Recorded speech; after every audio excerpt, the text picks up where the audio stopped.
Good evening friends. இன்றைக்கி நம்ம பார்க்க போகிற டாபிக் வந்து HTML ஓட பேசிக்ஸ் ஃபர்ஸ்ட் வீடியோ இது. ஸோ தட் ரொம்ப உள்ளே போக வேணாம். இது இன்றைக்கி நம்ம பார்க்க போகிற டாபிக் வந்து HTML ஓட பேசிக்ஸ். ஓகே, இப்போ இவ்வளோ பெரிய கோட் நான் ஒன்று செஞ்சுருக்கேன், ஒரு வெப்சைட் நான் ஒன்று செஞ்சுருக்கேன். இது வந்து one of the portfolio website of me. Okay, இப்போ நான் அதில் கோ லைவ் கொடுத்தோன்னா ஆட்டோமேட்டிக்காக அதெல்லாம் நான் என்னன்னு சொல்கிறேன்.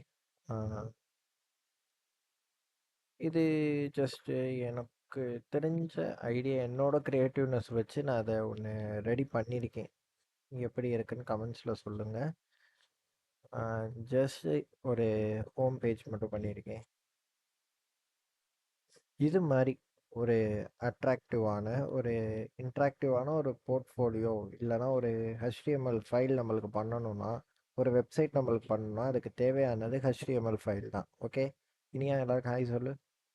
ஓகே, இப்போ நம்ம டேரெக்டாக அதோட கோடிங்குள்ளே போவோம். இதில் நம்ம பேசிக்காக பண்ணியிருக்க HTML, CSS, JavaScript ப்ளஸ் ஒரே ஒரு லைப்ரரியை வந்து இன்வால்வ் பண்ணியிருக்கேன். ஓகேவா, இப்போது இதில் நம்ம பேசிக்ஸாக தெரிய வேண்டியது HTML என்னென்ன பேசிக்ஸ் எல்லாம் இருக்கோ அது எல்லாமே தெரியணும். ஓகே, இப்போ நம்ம ஃபஸ்ட்டு சின்டாக்ஸ் எல்லாம் பார்ப்போம். சின்டாக்ஸில் ஃபர்ஸ்ட் நம்மளுக்கு என்ன பண்ணணும்னா, இப்போ நான் யூஸ் பண்ணுறது விஷுவல் ஸ்டுடியோ கோட்னு ஒரு IDE பிளாட்ஃபார்ம், அதாவது இன்டகிரேட்டட் டெவலப்மெண்ட் என்விரான்மெண்ட் நான் யூஸ் பண்ணேன். ஓகே, இப்போ நம்ம இதில் என்ன பண்ண போகிறோம்னா, ஒரு நியூ ஃபைல் நம்ம ஓப்பன் பண்ண போகிறோம். நியூ டெக்ஸ்ட் ஃபைல் ஒன்று ஓப்பன் பண்ண போகிறோம். இதில் நான் என்ன பண்ண போகிறேன்னா, அதாவது அதுக்கு முன்னாடி ஒரு நியூ ஃபோல்டர் ஓப்பன் பண்ணணும். அதை சொல்ல மறந்துட்டேன். ஓப்பன் ஃபோல்டர் கொடுத்துப்போம். கொடுத்துட்டு ஒரு நியூ ஓப்பன் ஃபோல்டர் கொடுத்தாச்சு.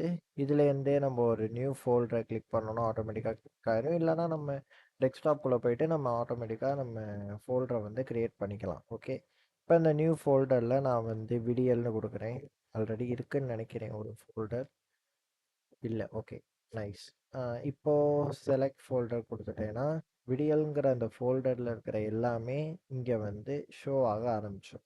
ஓகே, இப்போது இங்கே போயிட்டு நம்ம நியூ டெக்ஸ்ட் ஃபைல் கொடுத்துட்டோன்னா ஆட்டோமேட்டிக்காக இங்கே அன்டைட்டில்டு 1 வந்துடும். ஓகே, இப்போ இதில் நான் HTML டைப் பண்ணணும். இப்போ நமக்கு தெரியும் நம்ம செய்ய போகிறது HTMLனு. ஆனால் இப்போ நம்ம கோட் பண்ணுறதுக்கு தேவைப்படுற ஒரு முக்கியமான டேகை பற்றி பார்க்க போகிறோம். Doc type doc type HTML. இது வந்து ஒரு முக்கியமான டேக். ஓகேவா, இந்த முக்கியமான டேக் ஏன் முக்கியமான டேக்னு சொல்கிறேன்னா, அதுக்கு முன்னாடி என்ன பண்ணுறோன்னா ஃபஸ்ட்டு இந்த ஃபைலை நம்ம க்ளோஸ் பண்ணிக்கலாம் ஃபஸ்ட்டு. ஓகே, இப்போது ஒரு நியூ ஃபைல் க்ரியேட் பண்ணி இதுக்கு நான் index.htmlனு டைப் பண்ணிக்கிறேன். டைப் பண்ணோன்னே எனக்கு இந்த இது வந்துருச்சா. இப்போ நம்ம இதை டாக் டைப்னு டைப் பண்ணுறதுக்கு முன்னாடியே அது ஃபஸ்ட்டு வந்து நிற்கும். இல்லை என்ன காட்டுது, ப்ரெமரபிள் ஆஃப் அண்ட் HTML டாக்குமெண்ட். அதாவது நம்ம டைப் பண்ணுறது HTML டாக்குமெண்ட் அப்படின்னு அந்த IDE பிளாட்ஃபார்ம், அதாவது இன்டகிரேட்டட் டெவலப்மெண்ட் பிளாட்ஃபார்முக்கு சொல்கிறதுக்காக யூஸ் பண்ணுற ஒரு டேக் தான் இந்த டாக் டைப் HTML. ஓகே, இது வந்து HTML5 தான் பேசிக்ஸாக வந்திருக்கு. இப்போ அடுத்த நம்மளுக்கு என்ன லைன் வரும்னா ஓப்பன் HTML. HTML இருக்க எல்லாமே டேகுன்னு சொல்லுவோம். மெயினாக அந்த டேக்ஸ் வந்து மொத்தம் நிறைய இருக்குது. அதாவது இப்போ HTML டேகு, அதுக்கப்புறம் ஹெட்டுன்னு ஒரு டேக் கொடுப்போம். இதில் என்னன்னா நம்மளோட meta files and header files எல்லாம் யூஸ் பண்ணுவோம். ஓகேவா, அதுக்கு அடுத்தது இந்த ஹெட்டுக்குள்ளே நம்ம என்ன யூஸ் பண்ணுவோம்னா டைட்டில்னு ஒரு டேக் யூஸ் பண்ணுவோம். மெயினாக இப்போ சிம்பிள் பேசிக்ஸ் பார்ப்போம். டைட்டில்னு கொடுத்து இதுக்கு நான் வந்து விடியல்னு கொடுத்துக்கிறேன். ஐ திங்கிங் ஓகே, விடியல்னு கொடுத்துட்டேன்.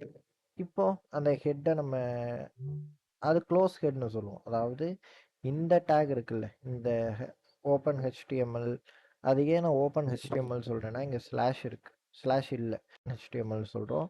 இதே நம்ம க்ளோஸ் டேக்னு சொல்கிறோமா, அது ஏன்னா இங்கே ஸ்லாஷ் இருக்குது. ஸோ தட் அதை வந்து க்ளோஸ் டேக்னு சொல்லுவோம். ஓகே, இப்போ நெக்ஸ்ட் அடுத்து நம்ம என்ன கண்டென்ட் கொடுக்க போகிறோம்னா பாடின்னு ஒரு கண்டென்ட் கொடுக்க போகிறோம். இந்த பாடிக்குள்ளே நம்ம எழுதுகிற எல்லாமே தான் நம்மளோட வெப்சைட்டில் ஸ்டார்டிங்கில் வரும். ஓகே, ஸ்டார்டிங்கில் மீன்ஸ் உள்ள அந்த வெப்சைட்டுக்கு மெயின் கண்டென்ட்டே தான். ஓகேவா, இப்போ நான் என்னோட ஹெட்டிங் 1 அண்ட் பேராகிராஃப் டேக்ஸ் எல்லாமே டைப் பண்ணியிருக்கேன். இதை நம்ம அடுத்த டுட்டோரியலில் பார்ப்போம். இப்போ நம்ம இந்த வெப்சைட் எல்லாமே கம்ப்ளீட்டாக முடிச்சாச்சு. கரெக்ட், இப்போ நம்ம ஒரு சிம்பிள் வெப்சைட் க்ரியேட் பண்ணிக்கோ, லேஅவுட் க்ரியேட் பண்ணியிருக்கோம். அதை நம்ம வந்து ரன் பண்ணி பார்ப்போம். ரன் பண்ணுறதுக்கு எப்பயும் போல் விஎஸ் கோட்குள்ளே போயிட்டு லைவ் சர்வர்னு ஒரு எக்ஸ்டென்ஷன் டவுன்லோட் பண்ணணும். அது எப்படின்னு நான் சொல்கிறேன். ஆல்ரெடி நான் டவுன்லோட் பண்ணியிருக்கேன். இங்கே நம்ம ஒரு ஆப்ஷன் இருக்குல்ல எக்ஸ்டென்ஷன்ஸ்னு, இந்த எக்ஸ்டென்ஷன்ஸை கிளிக் பண்ணிங்கன்னா ஆட்டோமேட்டிக்காக உங்களுக்கு சர்ச் இன் எக்ஸ்டென்ஷன்ஸ்னு வரும். இங்கே லைவ் சர்வர் இதை கிளிக் பண்ணோன்னா ரெட்விக் டேவ் அப்படிங்கிற ஒருத்தவர் வந்து இதை க்ரியேட் பண்ணியிருக்காங்க. அங்கே போய்ட்டு நம்மளுக்கு இங்கே இன்ஸ்டால் காட்டும். நான் இது ஆல்ரெடி இன்ஸ்டால் பண்ணனால அன்இன்ஸ்டால் டிசேபிள்னு காட்டுது. ஸோ தட் நம்ம இந்த பேஜை க்ளோஸ் பண்ணிப்போம். ஆட்டோமேட்டிக்காக நீங்கள் இன்ஸ்டால் பண்ணோடனே உங்களுக்கு கீழே வந்து இங்கே கோ லைவ்னு ஒன்று வந்துடும். இல்லை எனக்கு இந்த கோ லைவ் வரல, எரர் காட்டுதுன்னா நம்மளுக்கு ரைட் கிளிக் பண்ணோன்னா ஓப்பன் லைவ் சர்வர் அப்படிங்கிற ஒரு ஆப்ஷன் இருக்குது. இதை கிளிக் பண்ணுறோன்னா ஆட்டோமேட்டிக்காக இந்த வெப்சைட் வந்து ஆட்டோமேட்டிக்காக லைவ் சர்வரில் க்ரியேட் ஆகிடுச்சா. நம்ம என்ன டைட்டில் கொடுத்தோம், விடியல்னு ஒரு டைட்டில் கொடுத்தோம். வெல்கம் மெசேஜ் கொடுத்துருக்கோம், வெல்கம் டு விடியல்னு. This is a simple HTML பேஜ்னு கொடுத்துருக்கோம். Feel free to explore and modify the கண்டென்ட்னு கொடுத்துருக்கோம். ரைட், எல்லாமே வந்துச்சா. இதான் வந்து பேசிக் சின்டாக்ஸ், அதாவது சம்மரி மாதிரி ஒன்று சொல்லிடுறேன். HTML மொத்தம் டாக் டைப்னு ஒரு டேக் யூஸ் பண்ணுவோம். அது எதுக்குன்னா ஒரு HTML டாக்குமெண்ட் நம்ம கொடுக்குறோம் அப்படிங்கிற ஒரு கம்பைலர் இல்லைனா ஒரு IDE பிளாட்ஃபார்முக்கு சொல்கிறதுக்காக யூஸ் பண்ணுறோம். இந்த ஓப்பன் HTML இருக்குன்னா ஒரு ஓப்பன் டேக் ஃபார் HTMLக்காக யூஸ் பண்ணுறோம்.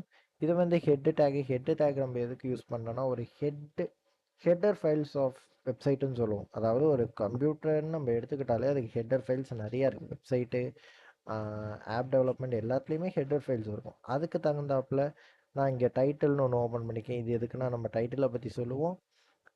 நெக்ஸ்ட்டு க்ளோஸ் பண்ணிவிட்டு அதுக்கப்புறம் பாடி ஓப்பன் பண்ணி பாடி டேக்குள்ளே இந்த கண்டென்ட்ஸ் எல்லாம் கொடுத்து நம்ம பாடி டேக் க்ளோஸ் பண்ணிட்டு க்ளோஸ் HTML கொடுத்தாச்சு. இதுதான் பேசிக் சின்டாக்ஸ் ஆஃப் HTML. இந்த வீடியோ அவ்வளோதான். அடுத்த வீடியோவில் நம்ம ஹெட்டிங் அண்ட் பேராகிராஃப் டேக்ஸை வந்து பார்ப்போம். அதாவது இந்த H1 அண்ட் P டேக்ஸை பற்றி பார்ப்போம். உங்களுக்கு நான் போடுற கண்டென்ட்ஸ் எல்லாம் பிடிச்சிருந்துச்சுன்னா மறக்காமல் நம்ம சேனலை சப்ஸ்கிரைப் பண்ணிக்கோங்க. மறக்காமல் அந்த பெல் ஐக்கானை ப்ரெஸ் பண்ணிட்டு ஆளுங்கிற ஆப்ஷனை ப்ரெஸ் பண்ணிக்கோங்க. ஏதாச்சும் இம்ப்ரூவ்மெண்ட்ஸ் அண்ட் கமெண்ட்ஸ் ஏதாச்சும் தேவைன்னா நீங்கள் கமெண்ட் பண்ணுங்கள். Okay, thank you.